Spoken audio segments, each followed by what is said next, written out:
Hello everybody, welcome to this tutorial. Today we are going to talk about some general things which you need to know before starting the course of ethical hacking. Here are some general terms in front of me, they are written. I'm going to make you understand all of these. We'll go through all of these in this video. So first of all, we have types of hackers: white hat, grey hat and black hat. What actually white hat is, he's a pen tester, he or she, who does things for good like testing securities and other things. Then we have grey hat hackers. They don't actually do things for good nor they do things for bad, they just do things for fun like pranks or other things. Then we have black hat hackers. These are the bad people from the dark world who harm people in any sort of ways, doing illegal activities or other stuff. These are actually the criminals. Okay, then we have the basic step of hacking, that is footprinting. Footprinting basically means is collecting information about the victim or the thing you are going to hack, a website, a server or any other thing.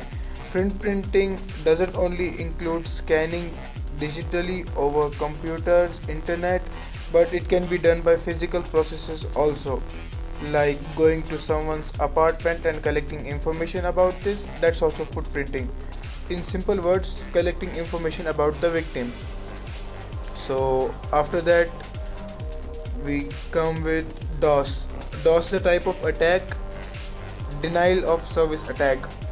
In this attack we usually do these types of attacks to a server, website or IPs just to bring them down in the sense they won't work after this attack. Like you must have seen when you are booking tickets for some very popular show, the site crashes. That's just because the server can't handle too much load. That's only, that's what we say a DOS attack. You just send as much request to a server that a server can't handle. In that particular manner the server crashes. After that we have DDoS attacks, that's the distributive denial of service. In this attack usually what we do is we perform a DOS attack at a bigger scale, like not only attacking from one PC, we get a bunch of PCs, 2-3 PCs or maybe more than that to attack a server. If it's a really big one, like if you're attacking Facebook, then you need a lot of servers to hack or attack that. So these are not actually hacking, this is just to test the servers, or if you are a bad person then you will do it to take revenge. Then we have FUD, fully undetectable, the programs that antivirus cannot detect. These are usually spywares, payloads, viruses that antivirus cannot detect. You usually inject them to the victim's personal computers by some means like email attachments or a flash drive.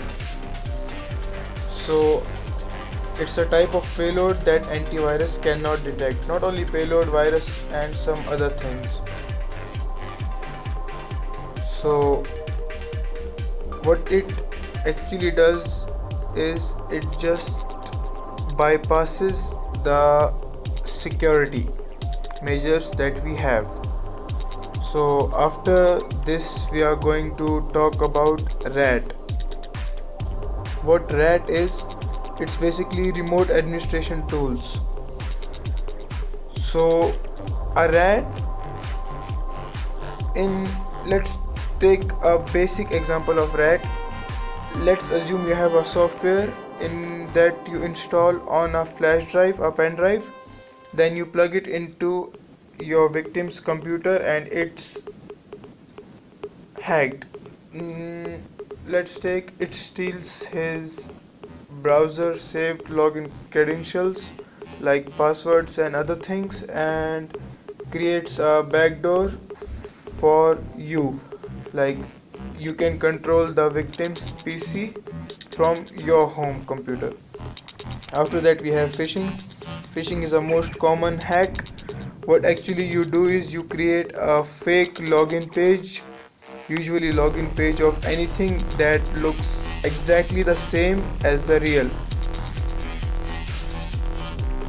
This does need some social engineering skills and other hacks that we will discuss later in our tutorials. After that we have VPN, just to keep ourselves secure and anonymous. Virtual private networks, they keep us anonymous until you use a VPN that's not much secure, or usually we don't use paid VPNs because you leave them digital footprints while paying them. And then we have proxy. It's also to anonymize yourself, but it's a bit slower than VPN. What actually the difference between VPN and proxy is, you use proxy chains to keep yourself anonymized. When I was starting my career in ethical hacking, what I thought is I would use VPN, then I will use in addition I use proxies, that to 40 to 50 proxies. Actually things doesn't work like this. If you are using 3 to 4 proxies, your internet speed is too slow. Your browsing speed, your downloading speed, your scanning speed, everything you do is very slow. It's slower than VPN. When you are using both at the same time, then it becomes very slow. Then after we have Tor. It's also an anonymizer. It anonymizes us. What it actually does, let's take its full form, that will tell us its job, the onion router. It routes all the traffic from their network, from their tunnel, you can say in simple words. It's not the most secure one, but it's okay. It's usually done in brute force attacks just to not get banned, because usually your IP gets banned if you use too many password attempts. Then we have VPS. Just leave that aside, we're gonna talk about this later. We don't need these virtual private servers. Then we're gonna talk about keyloggers. These are generally for Windows and Mac. They don't come for Android. Yes, they do come, but they are very rare. But we usually don't use them on Android or smartphones or other smartphones. We usually use them with personal computers like MacBook, Windows or Chromebook or any other. So what it actually does is it records the keystrokes. Let's say it's a keyboard recorder. Then we have terminal, where we're gonna work. This is a terminal pad. Actually it's a text editor which is built in terminal. Nano, its name. Here we have the terminal. I'm gonna zoom in just to give you a better idea how the terminal looks. Okay, now you see. This is a workstation. As I told you in the previous video, we're gonna use this. Here we're gonna do everything which we're gonna do is here, so you have to get used to it if you are new to Linux. In other tutorial I'll tell you some basic commands like cd, change directory, cd space ... go back, and other basic commands which you need to know before learning the terminal. Then we have firewall, just to protect yourself from other attacks, or port opening, usually for Metasploit. We'll get about, it would take about maybe a month to complete the whole Metasploit. Just leave that aside. Then we have rootkit. Rootkit has actually rootkit, you can say it has to do with FUD. These are some similar terms, they are interconnected in between. Like you can say what rootkit does is it makes the payload, keylogger or some other thing which you have a reverse shell, it makes it undetectable. Let me give you an example. Okay, if you are hacking someone's personal computer and you have a rootkit, then the person won't able to detect that his computer is hacked even from the task manager. What it actually does is, when the task manager receives the message from the kernel, the hardware, that this process is being proceeded, it actually stops it there only and gets to it and sends back a new message to the task manager that no, this type of program is not running. So the task manager skips the program. In that way you make it fully undetectable.